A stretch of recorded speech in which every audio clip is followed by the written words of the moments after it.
Bismillahirrahmanirrahim. Assalamualaikum warahmatullahi wabarakatuh. Saat ini kita akan membahas tentang persiapan penyusunan data bersifat time series.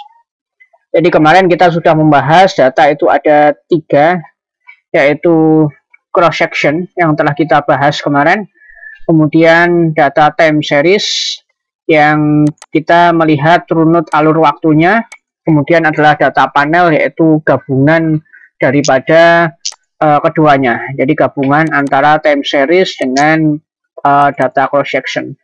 Nah, apabila kita melihat untuk tampilan ini, ya, ini adalah tampilan data-data yang bersifat time series, ya. Jadi ada penelitian yang membahas tentang bagaimana pengaruh EPS dan PBV terhadap harga saham yang terindeks JII selama tahun 2014 sampai dengan tahun 2018. Artinya adalah tahun 2014 yang terindeks ini adalah ADRO, AKRA, ASI sampai kemudian WIKA. Terindeks 2015 ini ya sama sampai kemudian terindeks 2018. Nah, kalau kita kemarin melihat, apabila kita hanya mengambil rata-ratanya, ya, maka ini adalah data cross section.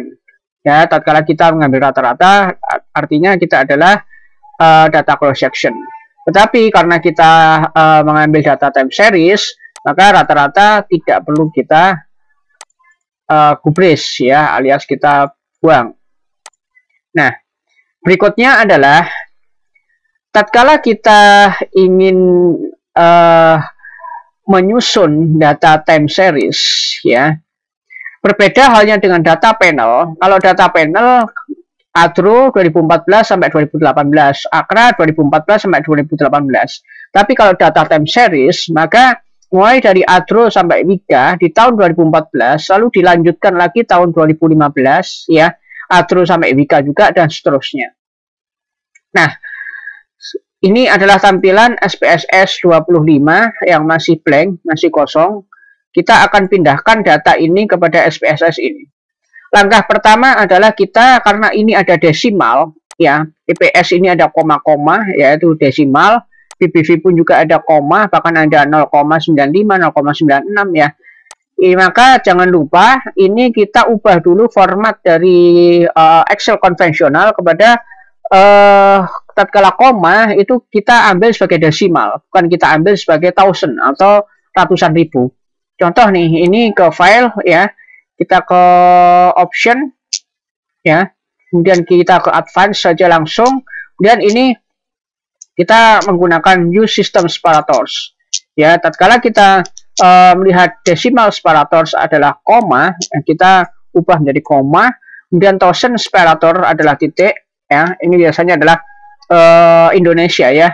Tetapi kalau di SPSS dia mengenal koma itu adalah sebagai apa namanya, desimal di data view-nya, ya. Tetapi nanti kita lihat di output itu nanti koma adalah dot, ya.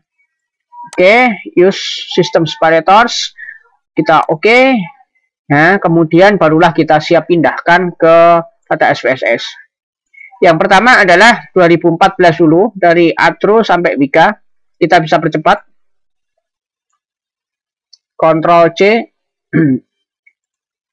dan Ctrl V. Ya, seterusnya kita percepat, ya.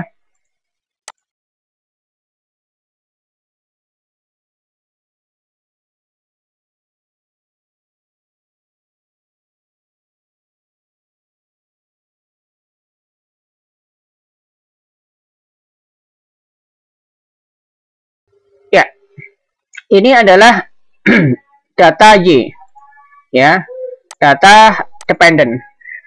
Pak, kemarin ini data Y-nya di sebelah kanan. Nah, ini kenapa kok data apa namanya, data X-nya itu justru di yang sebelah kanan, X1, X2, data Y-nya di sebelah kiri. Apakah boleh? Boleh, terserah. Data Y boleh di kanan, di kiri, ataupun di tengah, ya. Yang jelas nanti tatkala kita olah data, nanti kita harus memasukkan pada kolom-kolomnya itu tepat. mana kolom variabel independen, mana kolom variabel dependen. Oke, kita lanjut di X1 IPS.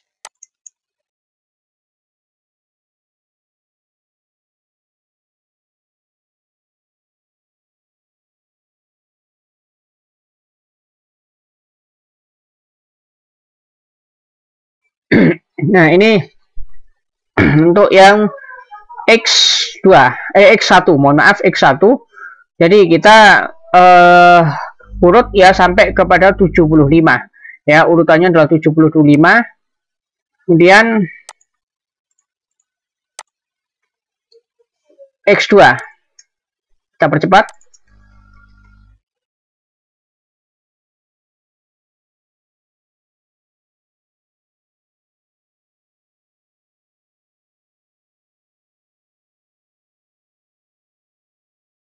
Oke, selesailah kita copy di sini ya.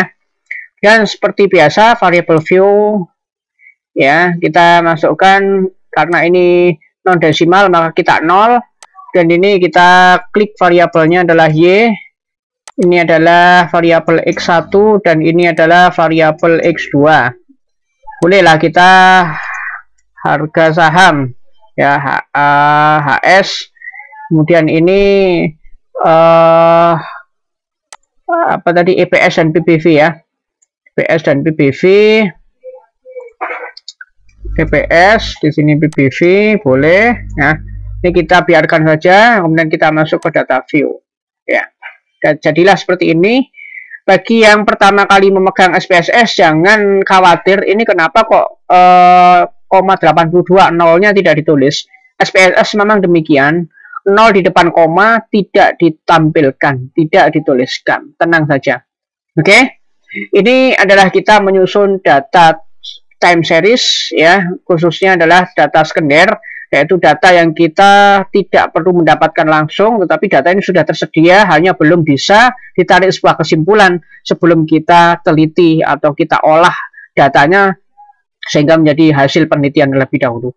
Oke, demikian insya Allah pekan depan atau mungkin kesempatan mendatang ya, kita akan membuat video tentang uji instrumen, uji validitas dahulu ya, khusus untuk data primer, yang mana data primer ini memiliki instrumen, maka harus diuji instrumennya apakah valid and reliable.